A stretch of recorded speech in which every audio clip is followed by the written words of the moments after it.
When I started at Foothills, those graduating college seniors, they were actually right then graduating eighth grade. I completely remember them in that moment. I remember them graduating and then also weathering so much through their high school years. It's so wonderful to see them again.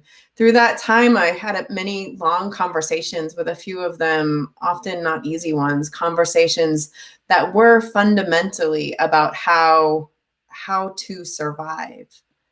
Every one of us have these stories of challenge, of sacrifice, of loss, times in our lives where we had to learn how to survive.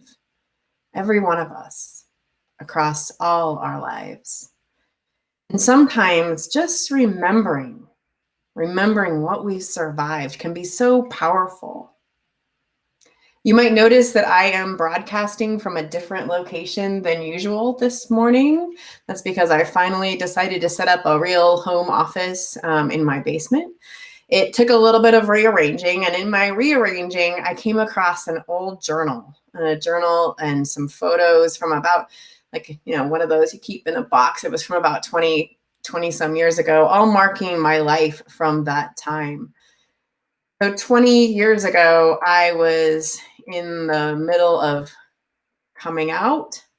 I was distant from my family. I was poor. I was grieving. I was grieving recent deaths in my family and in relationships. And also I was falling in love. Encountering all these things again, I couldn't help but just take immediately like a big, deep breath, remembering all that I survived from that time. I felt proud and strong, and also I felt sad and exhausted and angry and also brave. Remembering survival often brings up all the feelings, because survival, it's a different thing than just simply like overcoming or thriving even. Survival is about getting by, first in your body and then hopefully in your spirit. Survival is basic, primal. We are wired for it. And when we're at the point of just trying to survive, it helps us to keep in our center that mantra we've been talking a lot about recently, that we're all doing the best we can. Remembering survival requires a generous compassion. A compassion first for ourselves and then for each other. Because how we survive, let's be honest, it sometimes doesn't look very pretty. Sometimes how we survive looks like the least bad choice. And sometimes we survive, but with a cost, a personal cost or a collective cost. And sometimes our survival requires looking the other way when others aren't quite as lucky. And sometimes that's just what it is. It's luck. And sometimes it's privilege.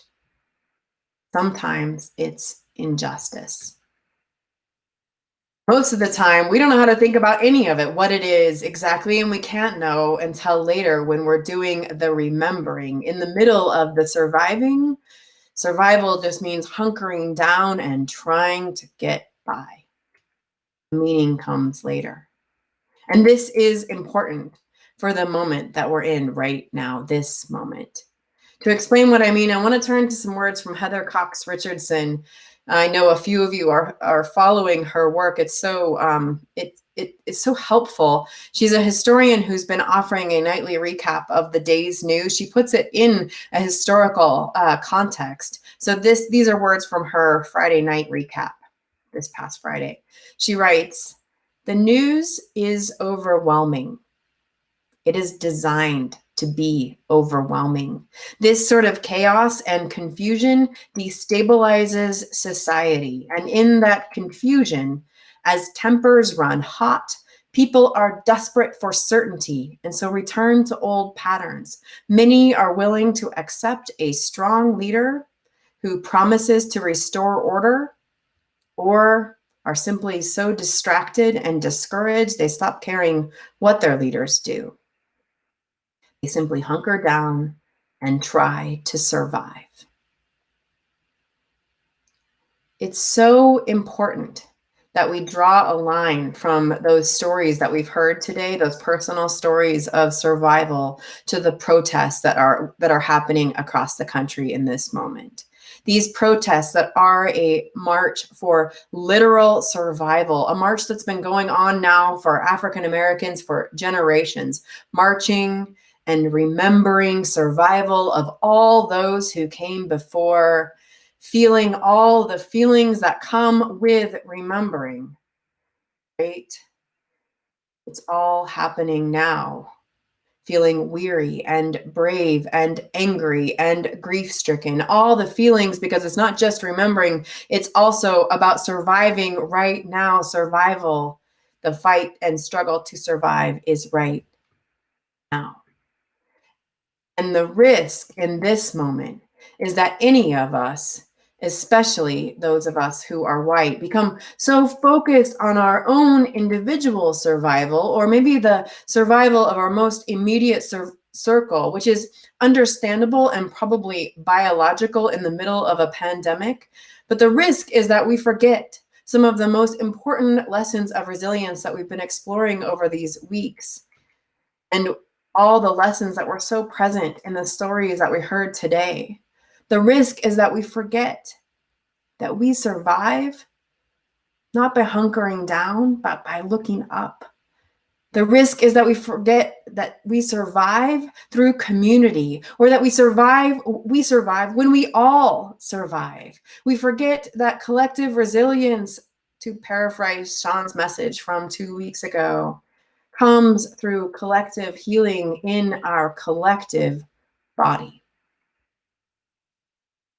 The chaos and confusion of this moment, the profound uncertainty, it could lead us to hunkering down even more, focusing in on our own survival. It can lead us to judgment about tactics, or accepting any internet meme that simplifies the situation as truth. But it doesn't have to. We can remember instead that the roots of our resilience actually live in our reaching out, in our connecting in our looking up, in our asking for and receiving each other's help, learning each other's story, which are anything. We know our stories are anything but simple when we really listen. Resilience comes by working together, even when we don't feel like it, or when it seems like we don't really need help per se, or even when it's awkward. After all, community is awkward, and our stories of survival are not always pretty.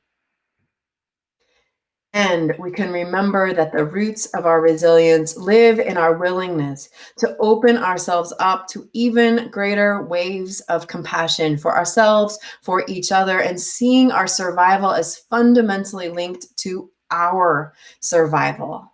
So that from this foundation, we can engage this moment of great uncertainty, not only with trepidation, but also with creativity and faith. A sense that with courageous love, this time of uncertainty and upheaval can also be a time where we together imagine and create a world where we all survive and thrive. May it be so, and amen. Will you join us now in a time of prayer? This prayer begins with centering music piece called I Need You to Survive by Hezekiah Walker. It's performed by Christopher Watkins Lamb and Melissa Montforty. Let's pray together.